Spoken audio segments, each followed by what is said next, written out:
Hi guys, my name is Karthik and I am from easyautomation.com and welcome to an all new series on getting started with shell scripting in Linux operating system. So we have been talking about a lot of tech in Easy Automation related to automation testing like Playwright, Selenium, Cypress, and all these automation testing tools. And also we talked about the development tools as well as the development language like C#, Java, JavaScript, and Python like that. But right now in this particular video, we are going to talk about shell scripting. And next question you may ask is, why are we suddenly talking about Linux operating system and shell scripting? Well, as you can see, Linux is the most popular free operating system of all time because it is used in many different places, not just in the desktop PCs as you would know. As you can see, the pro developers are the enthusiastics about using Linux operating systems and are like 47%, and that is from the statistic that they have given. Like most of the power users try to use Linux operating system as their operating system, not the Windows or Mac operating system mostly. And similarly, Linux capabilities account for 39.2% of the website whose operating systems are well known, and 85% of the smartphones are powered by Linux, and the marketing shares is like 2.09, and Linux is the operating system of the world's fastest supercomputer, and 96.3% of the top 100,000 web servers uses Linux. And for testers, Linux is almost inevitable as well. If you know the Docker container that we have been working for our CI/CD as well as deploying your application and running the containers, almost every single of them are Linux based as well. Even though you try using Windows based, I don't know how many of you really use Windows container. Mostly we end up using the Linux container because they are lightweight, always available, and almost all the open source projects uses Linux containers rather the Windows container really. And not only in the Docker world, if you are using the Docker containers in GitHub Actions or the Azure DevOps pipeline, you will definitely be using Linux because Linux is something that is going to be used in most of the Docker containers to be managed. And finally, if you are a pen tester, you know the power of Linux because almost all the famous distros which has all the capabilities to do penetration is done using Linux operating system. So if you have heard about the Kali Linux, penetration testing is done almost everywhere in the Kali Linux. Also there is something called as Black Ubuntu, which also is used for the penetration testing. So it's almost Linux based world really. Well, as that said, let's first start discussing about the Linux shell itself. So shell is basically a program that provides a command line interface to interact with the operating systems. Pretty much like if you have worked with Windows or any other operating system like MacOS, you will have something called as command prompt or terminal or Zeech terminal, something like that. Those are the terminals which basically used to interact with the operating system, and pretty much exactly the same idea here as well. So shell also does exactly the same thing to interact with the operating system.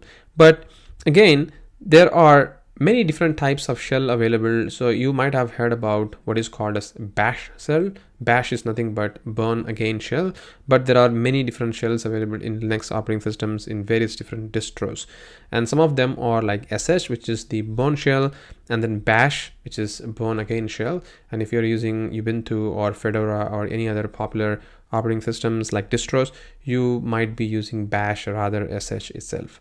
And then there is Zeech, it's also called as Z shell, and there is C shell, and there is also called as K shell or Con shell.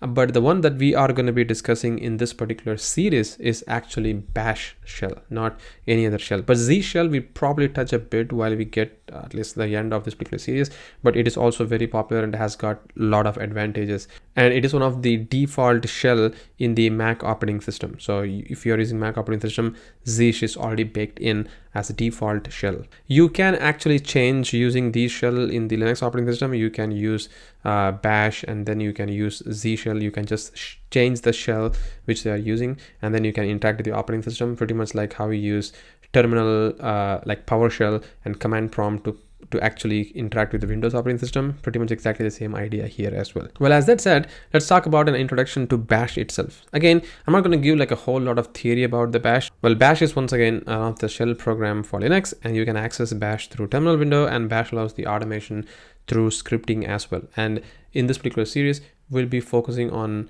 scripting as well, because scripting is something very important that we need to probably understand thing about. Well, as that said, there are many different shell commands available in Linux, and you can see that these are some of the shell commands available, like the basic commands available for the directory, like cd for changing the directory, ls for listing the directory, pwd for printing the current working directory. So there are many different commands available, so you can go through all these commands, but we are going to slowly go through all these commands in upcoming videos of this particular series. But in this particular video, we are going to be focusing on installing the Linux and get up to the speed with all the setup, so that in the next video we can start working with the shell scripting itself. So this is my Mac operating system basically, and I'm going to be using my Mac operating system to run the Linux, because I don't have a dedicated screen capture software which I can use in my dedicated Linux operating system. So I'm just going to be using my MacOS so that the screen recording is much easier there. So I'm just going to open what is called as Parallels Desktop.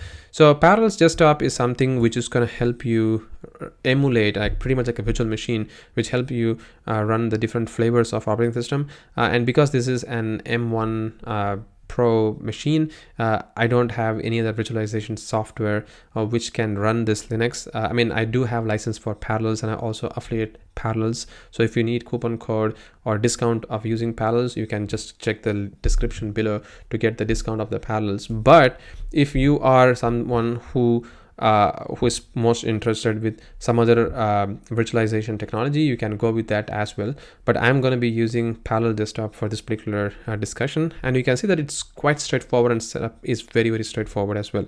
You can see that I have 3 flavors of the distros in the Linux operating system, like Kali, Ubuntu, and Fedora. But actually you can also add even further flavors if you wanted to, like you can also add Ubuntu if you want, or you can also install some other distros straight away by downloading the image file. And then if it supports the ARM architecture, because it's M1 Pro, you need to just download that and use it. But if you are using Windows machine, you can probably use the VirtualBox or a VMware or something like that to use the Linux operating system. Or if you're very curious, you probably can install the Linux directly in the bare metal machine as well. And again, because if you are going to be getting started with Linux, you probably can just use the virtualization solution, because that is very straightforward as well. Well, as that said, again, it's all your personal choice and preference. I'm going to be using the Parallels Desktop, and I'm going to be installing the Ubuntu from here. So you can just choose, because I already have installed it, but I'm just going to show you how easy it is in here.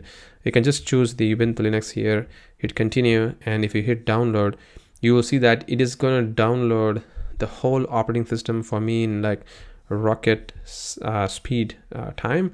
And then it is also going to provision the operating system for me, like without me doing any like any great things really. Like no-brainer can really install this, because it's gonna do the download, also the setup of the operating system, partitioning, everything for me automatically, and then the Linux will be available for me instantly. So I'm just going to wait for this operating system to be downloaded from the internet, and once it is downloaded, you will see how fast it is to install everything for me.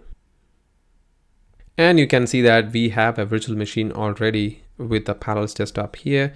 So I'm going to hit enter, and it's going to ask me to enter the new password. So I'm just going to enter a new password, and done. We have installed an operating system pretty much like how we install an normal software in the Linux machine or a Windows machine. So that's it. This is the installation part that I have did, and the Linux is already up and running right now. So now once this additional agent thing is going to be done, you can probably see. So I can just do this legal notice, don't send the system info, and I'm going to hit next, and I'm going to hit done, and there we go. We have our Linux, and now I can open the terminal and I can start using it. So that's about the installation part. So it is very straightforward to start using Linux in the Mac operating system if you have Parallels Desktop. But again, it's up to you which visualization you really wanted to go with, or which hypervisor that you wanted to use. But once you have it, then you have this whole operating system in hand. So starting our next video, we'll start discussing some of the basic Linux shell command, and then we will start creating our own shell command. And the end of this particular series, you will actually see that we will have a fully working shell script, which is going to be useful for us to do an automated workflow in Linux operating system. Once again, thank you very much for watching this video, and you guys have a great day.